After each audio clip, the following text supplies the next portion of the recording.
Okay, ladies and gentlemen, I'm still Bob Bauman, and tonight and this afternoon we're going to be talking about a whole host of subjects that come under the general topic of second citizenship, or dual citizenship rather, and second passports. One of my favorite political philosophers, and he was a politician too, was Edmund Burke, the English member of the House of Commons, who said, "Early and provident fear is the mother of safety."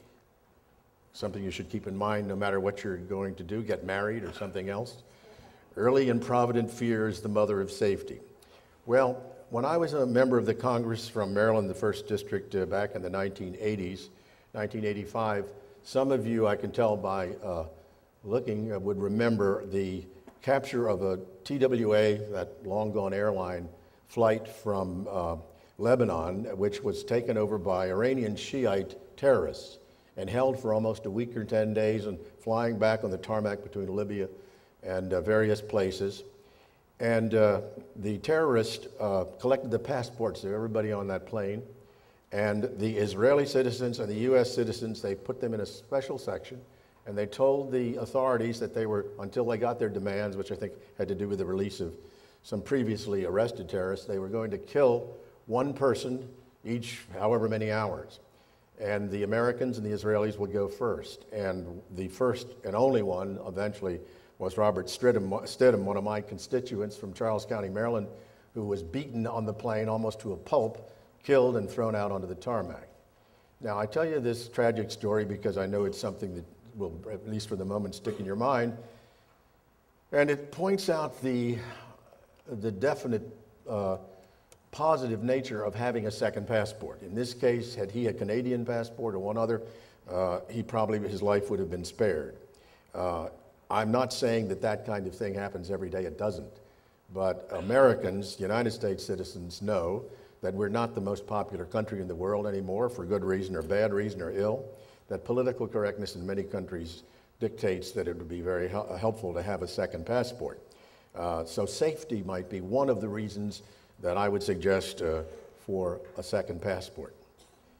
Another reason would be to avoid, at least when you're outside of your home country, some of the restrictions that countries now impose. Passports are not a legal right constitutionally guaranteed, even though the United Nations Charter, in its very specifically, endorses and says that each person in the world has the right to travel freely. We know that's not true because of the international borders that exist and the national policies that exist. And so it's definitely a means to sometimes avoid the restrictions that your own country or other countries might impose upon you. For instance, in the United States, there are certain restrictions that can be imposed about your passport. If you owe more than $2,500 in back child support under any state court order, they do revoke automatically your passport. You can't leave the country until you pay up. That's a more recent, it used to be $5,000, now $2,500. And there are certain claims that the IRS can make that might block your travel. So sometimes it's good to have, at least when you're outside the country, the ability to use a second passport.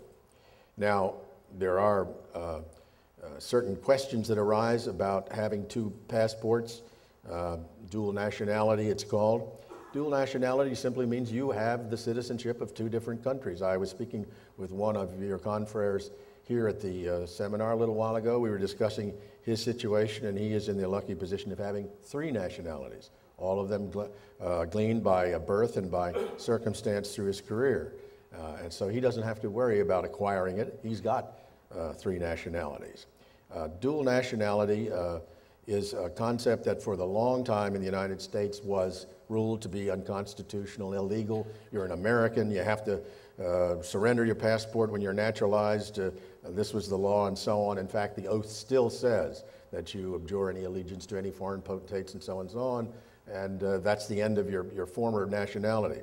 Well, in the 1970s, after the Vietnam War, when the issue arose about draft deserters, or whatever you want to call them, those who went to Canada, the question was, did these people use their Did they lose their nationality? Did they revoke by their actions their citizenship in the United States? And in that context, dual nationality became an issue too. And the court ruled no, they didn't lose their American citizenship because it takes a willful act clearly expressed by the citizen to end their citizenship. And today there's a federal law that describes how you do it. You must go to an embassy in a foreign country, an American embassy, fill out a form, sign it, it's notarized, and when the State Department, a month or 2 months, whatever, sends you the certificate of non-citizenship or whatever they call it, that's when your citizenship ends. So it can't be done anymore by voting in a foreign election, fighting in a foreign military force, serving as president of, I believe it was Estonia, an American did. All of these things, there was a time you could lose your citizenship. So dual nationality is allowed in these cases too. It's upheld. But if you go to the State Department website today, you'll find language that seems to say, no, dual nationality is not accepted. The government doesn't like dual nationality for the implications that I've mentioned here today. Now, there are some passports, and we'll be hearing about some today, but there are some passports that in this modern age are worth a lot more than others.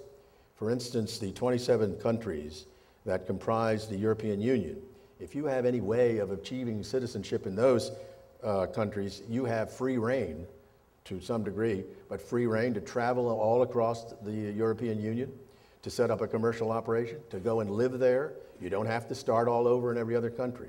And there are certain ways that you could achieve EU citizenship. One of the easiest ways, if you have an Irish parent or grandparent, Ireland is one of the countries that bases dual citizenship or second citizenship on ancestry. And you can acquire by going through the research, producing the documents in a matter of a year or so. As you heard Erica Nolan, she has dual citizenship with Ireland because of her family background. Italy also has a similar program. Poland, just in the last few years, has adopted this, so a lot of people in Chicago might be eligible for citizenship there. And Lithuania also, but Lithuania is one of those countries that doesn't allow dual citizenship. They say you got to give up your foreign citizenship. So those are all possibilities.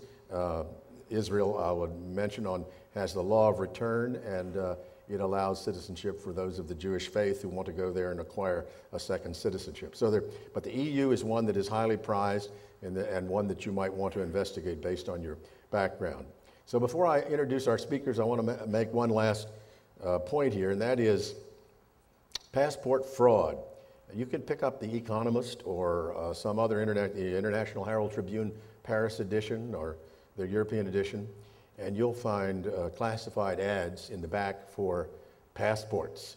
And they'll list a whole list of countries that you can buy a passport. And when you contact these people, they'll want 25,000, 30,000. What country do you want? We'll get it for you. These are frauds, absolute frauds. And you, in this computerized age with computers of the world linked together, run the risk, if you buy such a passport, of being held up, taken aside, questions asked, and if the proof comes through, jailed, because in every country, passport fraud is a crime. But yet, these people either produce these passports themselves, or a great number of passports are stolen. Last year, the United Kingdom, one of the best passports going, admitted that there were some thousands of passports that had disappeared. Belgium used to distribute its passports through its town halls.